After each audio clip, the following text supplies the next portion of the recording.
की कीमतों ने डबल सेंचुरी बना दी। कराची, इस्लामाबाद और रावलपिंडी में चीनी 200 रुपए किलो में फरोख्त होने लगी। इदारा शुमारियात के मुताबिक मुल्क भर में चीनी की औसत कीमत 188 रुपए 44 पैसे तक जा पहुंची। एक हफ्ते में फी किलो कीमत में 3 रुपए 52 पैसे इजाफे के बाद चीनी 200 रुपए किलो तक जा पहुंची है। इदारा शुमारियात पाकिस्तान ने मुल्क में चीनी की कीमतों के नए आदाद शुमार जारी कर दिए। गुज़िश्ता हफ्ते तक चीनी की फी किलो औसत कीमत 184 रुपए 92 पैसे थी, जबकि एक साल कबल चीनी की औसत कीमत 145 रुपए 88 पैसे फी किलो थी। हुकूमत ने गुज़िश्ता माह 5 लाख टन चीनी दरामद करने का फैसला किया था।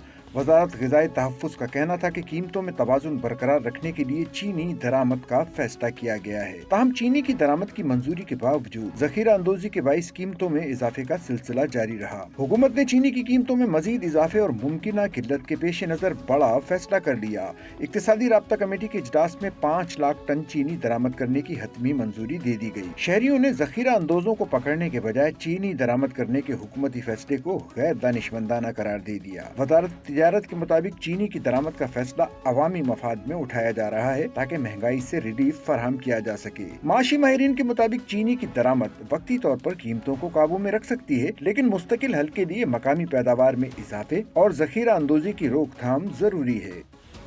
सचल न्यूज़ नेटवर्क की वीडियोस में खुशामदीद। नाजरीन, वीडियो से मुतालिक अपनी कीमती राय का इजहार कमेंट बॉक्स में ज़रूर करें और चैनल को सब्सक्राइब करें।